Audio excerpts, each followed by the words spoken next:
You know that feeling when you check your bank account and wonder where all your money went? You're not alone. What if I told you that your financial struggles aren't really about math or budgets, but about something much deeper happening in your mind? Today, we're going to uncover the hidden psychology behind every money decision you make. By the end of this video, you'll understand why your brain sabotages your financial success and exactly how to rewire it for wealth. This isn't just another budgeting tip video. This is about understanding the psychological operating system that controls your relationship with money. Most people think being broke is about not having enough income. They're wrong. The real problem is that your subconscious mind is running financial programming that was installed when you were a child. These mental programs are quietly sabotaging every financial decision you make, and you don't even realize it's happening. Let me start with something that might surprise you. The average person makes over 35,000 decisions every single day. About 200 of those decisions directly impact your finances, from whether you buy that morning coffee to how you react when you see a sale notification on your phone. Each decision is influenced by psychological patterns that were formed years ago.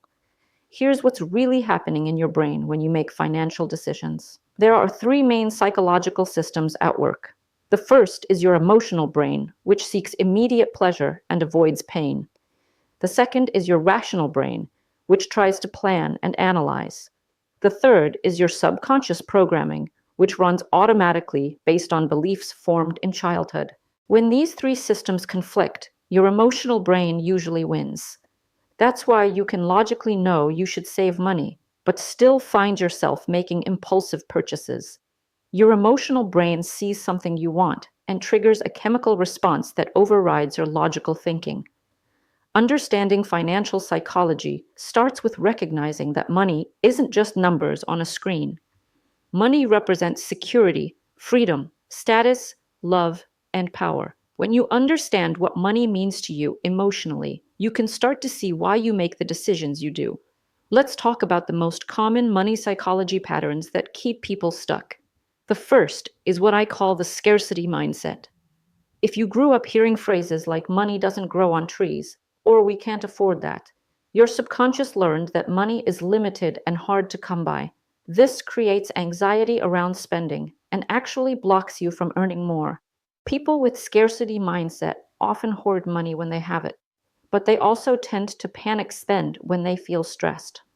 They might save every penny for months, then blow it all on something they don't really need because the pressure becomes too much. The second pattern is the worthiness block. Deep down, many people don't believe they deserve financial success. Maybe you were taught that wanting money is greedy, or that good people shouldn't care about wealth. This creates internal conflict every time you try to improve your finances. Here's how the worthiness block shows up. You might self-sabotage right before a big financial breakthrough. You get close to a promotion, then do something that messes it up. Or you start a business, then find reasons to quit just as it's gaining momentum. Your subconscious is protecting you from having more than you think you deserve. A third pattern is emotional spending. This is when you use money to regulate your emotions instead of meeting actual needs. You had a bad day at work, so you buy something to feel better. You're stressed about a relationship, so you go shopping to distract yourself. You're celebrating good news, so you spend money you don't have. Emotional spending feels good in the moment, but it creates a cycle that's hard to break. You spend money to feel better, then feel guilty about spending, which makes you feel worse, which makes you want to spend more to feel better again. Now let's talk about impulsive buying, because this is where most people lose control of their finances. Your brain is wired to seek immediate gratification. When you see something you want, your brain releases dopamine, the same chemical involved in addiction. This creates a powerful urge to buy now and worry about consequences later. Retailers know this and design their stores and websites to trigger these impulses. They use colors, music, lighting, and psychological tricks to make you want to buy things you didn't plan to purchase. Online shopping is even worse because it removes the physical act of handing over money, making spending feel less real. The key to controlling impulsive buying is understanding your personal triggers. Do you shop when you're bored, stressed, happy, sad? Once you know your patterns, you can create strategies to interrupt them. Here's a simple technique that works incredibly well. When you feel the urge to buy something, stop and ask yourself three questions. First, do I actually need this, or do I just want it? Second, how will I feel about this purchase tomorrow? Third, what emotion am I trying to satisfy with this purchase? If you can't answer these questions clearly, wait 24 hours before buying. Most impulse purchases lose their appeal when you give yourself time to think. For bigger purchases, extend this to a week or even a month. Let's dive deeper into the psychology of money and status. One of the biggest drivers of financial stress is trying to keep up with other people's lifestyles. Social media makes this worse because you're constantly seeing highlight reels of other people's lives. You see their vacations, their new cars, their expensive dinners, and you feel like you're falling behind. This creates what psychologists call lifestyle inflation. As your income increases, your spending increases even faster because you feel entitled to live at a certain level. You justify expensive purchases because you deserve them or because everyone else has them. The psychology of status spending is particularly dangerous because it's never ending. There's always someone with more, something newer, something better. You can spend your entire life chasing status symbols and never feel satisfied. Rich people think differently about money and status. They understand that true wealth isn't about looking rich, it's about having options. They focus on building assets instead of collecting liabilities. They think long term instead of seeking immediate gratification. Here's how to start thinking like wealthy people. First, stop measuring your worth by your possessions.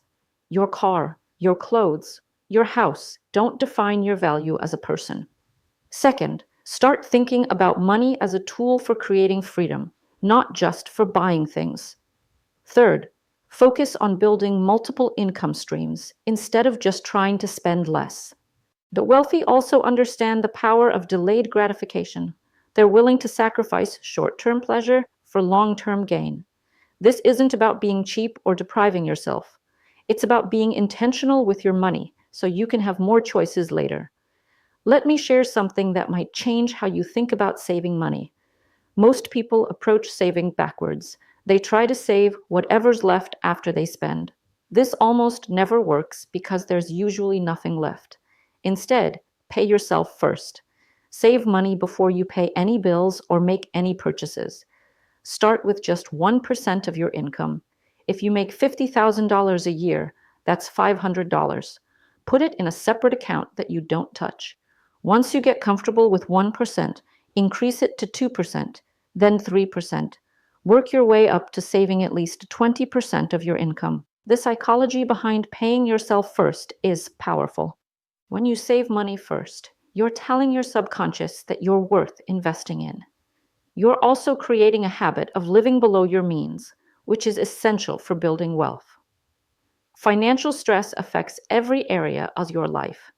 When you're worried about money, you can't think clearly. You make poor decisions. Your relationships suffer. Your health declines. You're constantly in survival mode instead of growth mode. Breaking free from financial stress requires addressing both the practical and psychological aspects of money.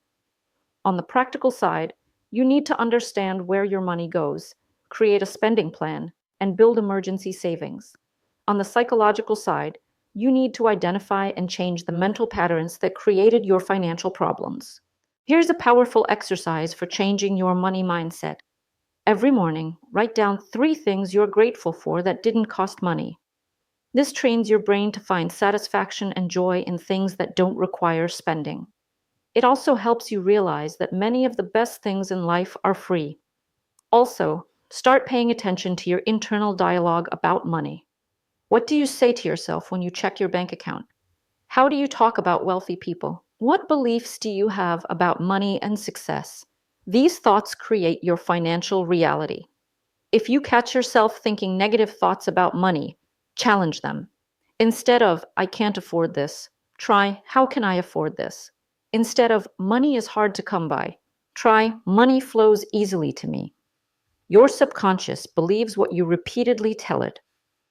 Let's talk about the psychology of debt, because this is where many people get stuck. Debt isn't just a financial problem, it's an emotional and psychological burden. When you owe money, you're not just paying interest, you're paying with your freedom and peace of mind. The psychology of debt is complex. For some people, debt represents failure and shame. They avoid looking at their statements and hope the problem will somehow go away. For others, debt feels like free money. They don't fully grasp that they're borrowing from their future selves. If you're struggling with debt, the first step is to face it honestly. Write down exactly how much you owe and to whom. Calculate how much you're paying in interest every month. This might be scary, but you can't solve a problem you won't acknowledge. Next, understand that debt is often a symptom of deeper psychological issues. Maybe you use credit cards to maintain a lifestyle you can't afford. Maybe you never learned to delay gratification. Maybe you're trying to fill an emotional void with material things. The most effective way to pay off debt is to tackle it systematically. List all your debts, from smallest to largest. Pay the minimum on everything. Then put all extra money toward the smallest debt. When that's paid off, move to the next smallest. This is called the debt snowball method, and it works because it gives you psychological wins along the way. Now let's explore the relationship between money and emotions. Your emotions drive most of your financial decisions, often without you realizing it. Fear might make you hoard money or avoid investing. Anger might make you make impulsive purchases. Sadness might make you spend money trying to feel better. Learning to manage your emotions is crucial for financial success. When you feel a strong emotion, pause before making any money decisions. Ask yourself what you're really feeling and what you're trying to accomplish. Often the thing you want to buy won't actually solve the underlying emotional issue. Wealthy people have learned to separate their emotions from their money decisions. They might feel excited about a new car, but they don't buy it unless it makes financial sense. They might feel nervous about investing, but they do it anyway because they understand the long-term benefits. Here's a technique for making better financial decisions.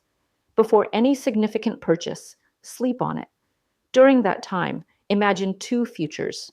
In one future, you make the purchase. In the other, you don't. Which future feels better? Which aligns better with your long-term goals? The psychology of investing is particularly important because building wealth requires putting your money to work. Many people avoid investing because they're afraid of losing money. But the biggest risk isn't losing money in the market. It's losing purchasing power to inflation by keeping money in savings accounts. Your attitude toward risk affects every financial decision you make. If you're too conservative, you won't grow your wealth fast enough. If you're too aggressive, you might lose money you can't afford to lose. The key is finding the right balance for your situation and gradually becoming more comfortable with calculated risks. Start investing small amounts so you can learn without risking too much. Put $50 or $100 into a diversified index fund every month. Watch what happens. Learn how the market works. As you become more comfortable, you can increase your investments. Let's talk about the psychology of earning more money. Most people focus on cutting expenses when they want to improve their finances. While controlling spending is important, there's a limit to how much you can cut. There's no limit to how much you can earn. The difference between people who earn more and those who don't isn't usually talent or education. It's mindset. People who earn more believe they deserve more.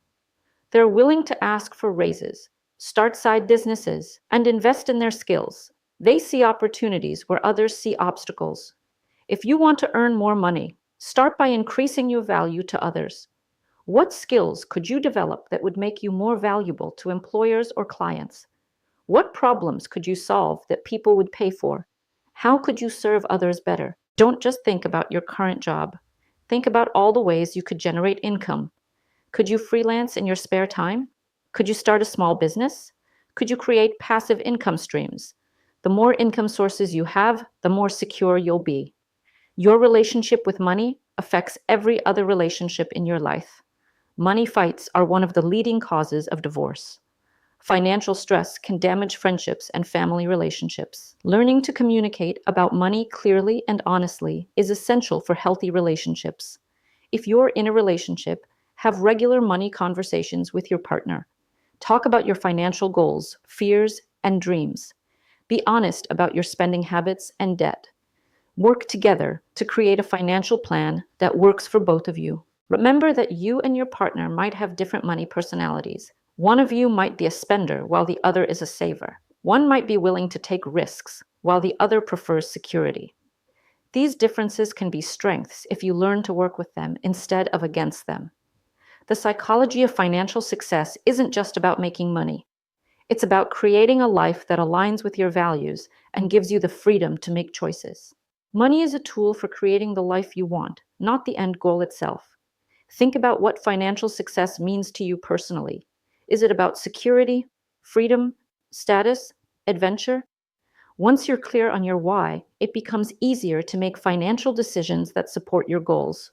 Here's something most people don't understand about building wealth. It's not about making one big score or getting lucky. It's about making small, consistent decisions over time. It's about choosing to save instead of spend, to invest instead of consume, to delay gratification instead of seeking immediate pleasure. The compound effect applies to both money and habits. Small actions repeated over time create massive results. Saving $100 a month doesn't seem like much, but over 30 years at 7% interest, it becomes over $100,000. The key is starting now and being consistent. Let's talk about some practical strategies for implementing what you've learned. First, audit your current financial situation. Know exactly how much you earn, how much you spend, and where your money goes. You can't improve what you don't measure. Second, identify your money triggers. What situations make you want to spend money? What emotions lead to financial decisions you regret? Once you know your triggers, you can create strategies to manage them. Third, automate your finances as much as possible. Set up automatic transfers to savings and investment accounts. Use automatic bill pay to avoid late fees. The less you have to think about routine financial tasks, the more mental energy you'll have for important decisions. Fourth, educate yourself about personal finance. Read books, watch videos, take courses. The more you understand about money, the better decisions you'll make. Financial literacy is one of the most valuable skills you can develop. Fifth, surround yourself with people who have healthy relationships with money. If your friends are always complaining about being broke or pressuring you to spend money you don't have, it's time to expand your social circle. Remember that changing your financial psychology is a process, not an event. You've been thinking about money in certain ways for your entire life. It will take time to change these patterns. Be patient with yourself and celebrate small victories along the way. The most important thing to understand is that you have more control over your financial future than you might think. Your past financial mistakes don't define you. Your current financial situation doesn't have to be permanent. With the right mindset and strategies, you can create the financial life you want. Start today with one small action. Maybe it's setting up an automatic transfer to savings. Maybe it's tracking your expenses for a week. Maybe it's having an honest conversation with your partner about money. Whatever it is, start now. Your future self will thank you for taking action today. The psychology of money is powerful, but so are you. You have the ability to understand your patterns, change your habits, and create a wealthy mindset. The question isn't whether you can do it. The question is whether you will. If this video helped you understand your relationship with money better, make sure to subscribe to our channel and hit the notification bell. We create content like this every week to help you understand the psychology behind your behaviors and give you practical tools for creating positive change. Share this video with someone who needs to hear it. We all know people who are struggling financially, and often they just need to understand that their problems aren't really about money. They're about psychology. Understanding is the first step to change. Check out our other videos on building confidence, improving relationships, and creating the life you want. Everything is connected. When you understand the psychology behind your behaviors, you can change any area of your life. Remember, you're not broken. You're not bad with money. You just have some mental programming that's no longer serving you. With awareness and effort, you can reprogram your mind for financial success. The life you want is possible. The question is what you're going to do about it.